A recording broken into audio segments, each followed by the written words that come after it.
Hello नमस्ते सत श्री अकाल दोस्तों, आज आपके सामने फिर हाजिर हूँ आपके रिवीजन क्लासेस का एक और वीडियो लेकर के, जो कि है कंपनी फॉर्म ऑफ बिजनेस के ही सेंस में। तो आइए देखते हैं। इससे पहले कि मैं अपना लेक्चर शुरू करूँ, मैं जितने भी मेरे नए विजिटर्स हैं या न्यू विजिटर्स हैं इस यूट्यूब चैनल पे, उनसे एक रिक्वेस्ट है कि आप सबसे पहले अगर नई बार विजिट कर रहे हो तो सब्सक्राइब कीजिए, चैनल को लाइक कीजिए और बेल आइकन दबाना मत भूलना, ताकि आपको जितने भी मेरे अपडेट्स हैं जो मैं करने वाला हूँ वो मिलते रहें बिना किसी रोक टोक। ठीक है, आइए शुरू करते हैं अपना लेक्चर और फिर देखते हैं आगे। अब आपके सामने रखा है मैंने difference between joint stock company यानी जीएससी एंड पार्टनरशिप फॉर्म। तो आइए देखते हैं इसके बेसिस। सबसे पहला फॉर्मेशन। जॉइंट स्टॉक कंपनी जो कंपनीज एक्ट 2013 जो कि अमेंडेड है, पहले 1956 था, अभी 2013 है, के अंडर में रजिस्टर होती है यानी फॉर्म बनाई जाती है। और पार्टनरशिप फर्म की बात करूं तो पार्टनरशिप एक्ट 1932 के अंडर में पार्टनरशिप फर्म को रजिस्टर किया जाता है, यानी इसके फॉर्मेशन होती है में।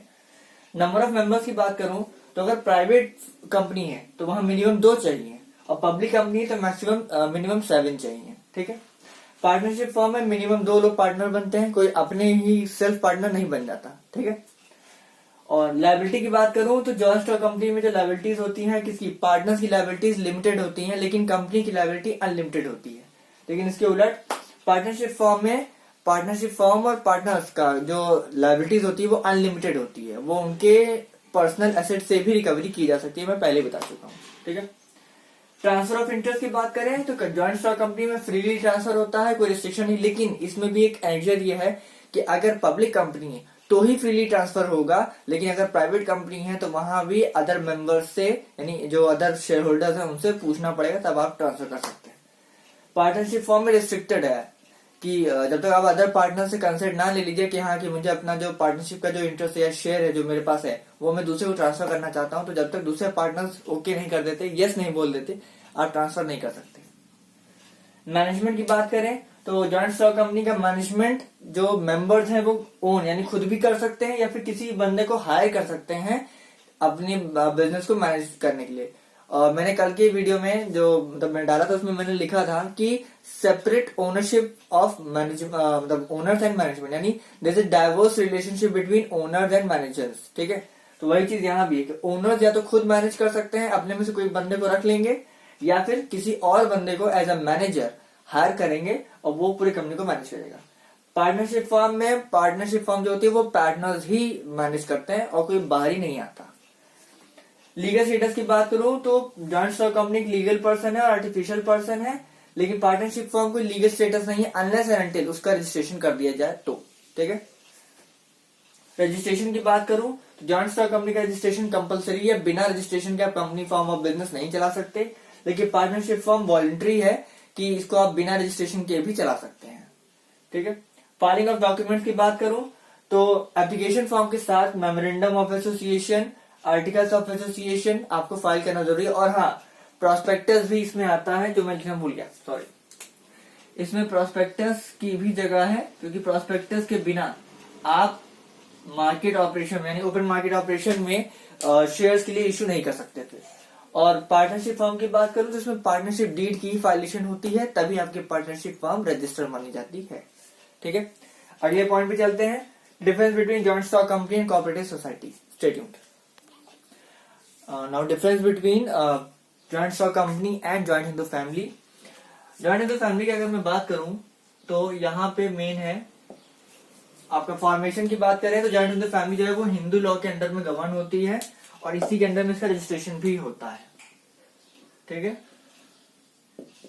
और कंपनी फॉर्म की बात मैंने की थी, उसमें कंपनीज एक्ट 2013 के अंडर में कंपनीज का जो है रजिस्ट्रेशन होता है। सेकेंड है नंबर ऑफ मेंबर्स, सेम चीज है, अगर प्राइवेट कंपनी है तो मिनिमम 2 मेंबर्स चाहिए, पब्लिक कंपनी है तो मिनिमम 7 मेंबर्स चाहिए। और जॉइंट हिंदू फैमिली में ऐसा कोई हार्ड एंड फास्ट रूल नहीं है, यहाँ पे कोई भी लिमिटेशंस नहीं रखी गई हैं, नो लिमिट्स एट ऑल। एक अकेला बंदा भी जॉइंट हिंदू फैमिली को स्टार्ट कर सकता है। लायबिलिटीज, जॉइंट स्टॉक कंपनी में लायबिलिटीज लिमिटेड होती हैं, किसकी, पार्टनर्स की, मेंबर्स की, और जो कंपनी फॉर्म जो कंपनी है उसकी लायबिलिटीज अनलिमिटेड होती हैं। लेकिन यहाँ पर जॉइंट हिंदू फैमिली में अनलिमिटेड लायबिलिटी किसकी होती है, कर्ता की होती है, जो कि जॉइंट हिंदू फैमिली का हेड ऑफ द फैमिली होता है और हेड ऑफ द बिजनेस भी होता है। लेकिन बाकी जितने मेंबर्स हैं जो उसको असिस्ट करते हैं यानी उसकी हेल्प करते हैं, उनकी लायबिलिटीज लिमिटेड होती है। ठीक है। ट्रांसफर ऑफ इंटरेस्ट की बात करो तो जॉइंट स्टॉक कंपनी में ट्रांसफर ऑफ इंटरेस्ट फ्रीली है, लेकिन जॉइंट हिंदू फैमिली में रेस्ट्रिक्टेड है। क्यों? क्योंकि कर्ता, जिसको मैंने बताया कि whole sole of the family होता है, whole sole of the business भी होता है, जब तक वो ना कहे आप अपने इंटरेस्ट को यानी अपने जो शेयर है जॉइंट हिंदू फैमिली बिजनेस में, उसे आप किसी और को ट्रांसफर नहीं कर सकते। फिर ऑब्जेक्टिव में प्रॉफिट अर्निंग दोनों का ही है, लेकिन यहाँ प्रॉफिट अर्निंग के साथ साथ सोशल हेल्प भी है। ठीक। वोटिंग राइट्स में बात करूं तो जॉइंट स्टॉक कंपनी में अनइक्वल वोटिंग राइट्स होते हैं। कहने का मतलब ये है कि जैसा आपने इन्वेस्टमेंट की है कंपनी में, वैसे ही आपको वोटिंग राइट्स भी दिए जाते हैं। किसी ने हाई इन्वेस्टमेंट किया तो उसको ज्यादा प्रेफरेंस दिया जाएगा, किसी ने कम इन्वेस्ट किया उसको कम प्रेफरेंस दिया जाएगा। लेकिन जॉइंट हिंदू फैमिली बिजनेस में इक्वल राइट्स है वोटिंग के, आपको कोई पीछे नहीं कर सकता। आपने चाहे जो इन्वेस्टमेंट किया हो कैपिटल का, कोई बॉदरेशन नहीं है, लेकिन हाँ आपके पास इक्वल वोटिंग राइट्स हैं। Distribution of dividend as per rules है। इसमें कई सारे तरीके होते हैं, जिसमें कैपिटल रेशियो है, प्रॉफिट शेयरिंग रेशियो है, और अगर कोई एग्रीमेंट नहीं हुआ है तो इक्वल रेशियो में बढ़ता है। लेकिन यहाँ पे 75% ऑफ प्रॉफिट जो है वो इक्वली बांटा जाता है। ठीक है। आइए देखते हैं अगला पॉइंट, वो है एडवांटेजेस और limitations of joint stock company, और फिर चलते हैं अगले पॉइंट पे।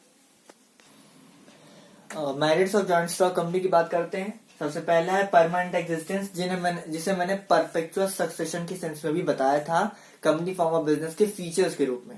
ठीक है। तो परमानेंट एग्जिस्टेंस का मेन मतलब है परपेचुअल सक्सेशन, यानी जनरेशन बाय जनरेशन ये ट्रांसफर होती जाती है और चलती रहती है, बंद नहीं होती। अनलेस अनटिल आप ये कोई किसी स्कैम या फ्रॉड में फंसे या बैंकरप्ट हो जाए, इन दैट केस। सेकेंड है लिमिटेड लायबिलिटी। लिमिटेड लायबिलिटी किसकी है? मेंबर्स की होती है कंपनी के, लेकिन कंपनी की लायबिलिटी अनलिमिटेड देखी जाती है। ठीक। Third, availability of large capital. बिल्कुल, कंपनी के अब तो सिंगल मैन कंपनी का जो है वो कंसेप्ट आ चुका है, लेकिन अगर ट्रेडिशनली देखा जाए तो अवेलेबिलिटी ऑफ लार्ज कैपिटल इस वजह से क्योंकि कंपनी कोई एक मेंबर नहीं होते हैं, 200 मेंबर्स हैं और 50 मेंबर्स हैं, जो कि रूल्स हैं according to the public and private sector. तो अगर 200 मेंबर्स हैं किसी कंपनी के और एक बंदे ने 1 करोड़ रुपए भी अगर लगा दिया है तो 200 करोड़ की इन्वेस्टमेंट हुई, तो इसी वजह से लार्ज अमाउंट ऑफ कैपिटल के सेंस में इसको देखा जाता है। फिर है transferability of shares. Transferability of shares का मतलब है कि आप अपने नाम पे जो भी इंटरेस्ट आपने ले रखा है कंपनी में in the form of shares, उसे ट्रांसफर कर सकते हैं। लेकिन यहाँ पे एक रूल है कि अगर प्राइवेट कंपनी है तो मेंबर्स से पूछना पड़ेगा, लेकिन अगर पब्लिक कंपनी में इन्वेस्ट किया हुआ है तो आपको किसी से पूछने की जरूरत नहीं है, आप फ्री हैं अपने जो शेयर्स हैं किसी और को ट्रांसफर करने के लिए। अगला है इकोनॉमीज ऑफ लार्ज स्केल। बिल्कुल, जब कंपनी फॉर्म बिजनेस में होता है क्या है कि अगर आप बड़े लेवल पे काम करते हैं, बड़े लेवल पे प्रोडक्शन होता है, अगर प्रोडक्शन नहीं भी है, रिटेलिंग कंपनी भी है तो भी बहुत बड़े लेवल पे होता है, जिसकी वजह से आपके खर्चे कम हो जाते हैं और इनकम आपकी ज्यादा हो जाती है। ठीक है। Democratic management. डेमोक्रेटिक मैनेजमेंट का मतलब है कंपनी के हर मेंबर को अपने व्यूज ओपिनियंस रखने का पूरा हक है, आप किसी के व्यूज ओपिनियंस को दबा नहीं सकते, यही इसका एक सबसे बड़ा मेरिट है। ठीक है।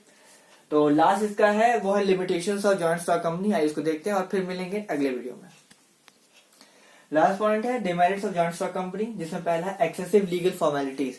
इसलिए लोग जल्दी कंपनी फॉर्म ऑफ बिजनेस को स्टार्ट करने की नहीं सोचते, क्योंकि इसमें एप्लीकेशन फॉर्म के साथ memorandum of association, articles of association और बहुत सारी लीगल फॉर्मेलिटीज हैं।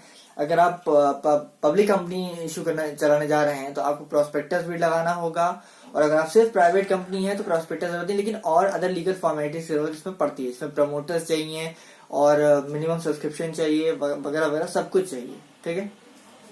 Fraud bye promoters. प्रमोटर्स हम सभी जानते हैं जो बिजनेस के आइडिया जनरेटर्स होते हैं, जो कि बिजनेस को एक तरीके से पुश करते हैं कि हाँ आपका आइडिया बहुत अच्छा है, आप इस पर आगे बढ़ सकते हैं, और वो आपको एक तरीके से वो है आपके रिप्रेजेंटेटिव्स के सेंस में भी काम करते हैं, लेकिन उनके थ्रू फ्रॉड भी होता है। फ्रॉड इन द सेंस कि वो कैपिटल ज्यादा बता देंगे, उसके बाद थोड़ा सा उसमें से निकाल लेंगे अपने लिए, और दूसरी चीज की कंपनी को प्रमोट किया उसके बाद फिर उसका पैसा लेके भाग गए, रन अवे।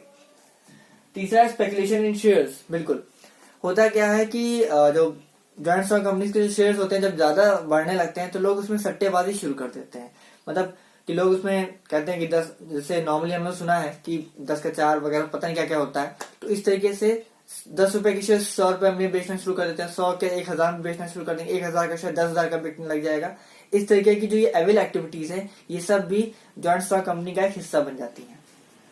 और लैक ऑफ सिक्रेसी, ये तो ऑब्वियस सी बात है कि अगर पार्टनरशिप फर्म और सोल ट्रेडर को अगर देखा जाए तो उनके कंपैरिजन में इनफैक्ट पार्टनरशिप फर्म में भी सिक्रेसी नहीं रहती है, सिर्फ और सिर्फ सोल ट्रेडर में ही सिक्रेसी मेंटेन होती है। और सेम चीज यहाँ भी है कि यहाँ भी लैक ऑफ सिक्रेसी है, क्योंकि इसमें हर मेंबर के पास कंपनी की पूरी जानकारी होती है, इस वजह से सिक्रेसी मेंटेन करना मुश्किल होता है। और लास्ट है errors of large scale. Obvious सी बात है कंपनी फॉर्म बिजनेस बहुत बड़े लेवल पे चलाया जाता है, तो यहाँ पे स्कैम्स भी बहुत सारे, चाहे वो फाइनेंशियल फ्रॉड हो या प्रोडक्शन का फ्रॉड हो या किसी भी मतलब अपने सेल्फ इंटरेस्ट का जो भी फ्रॉड्स होते हैं वो सारे इसमें बहुत ज्यादा मतलब वाइड स्प्रेड है। और यही चीज है कि इसका ये डिमेरिट के फॉर्म में देखा जाता है। तो आज के लिए इतना ही, मिलते हैं अगले वीडियो में, तब तक के लिए खुश रहिए। Thank you.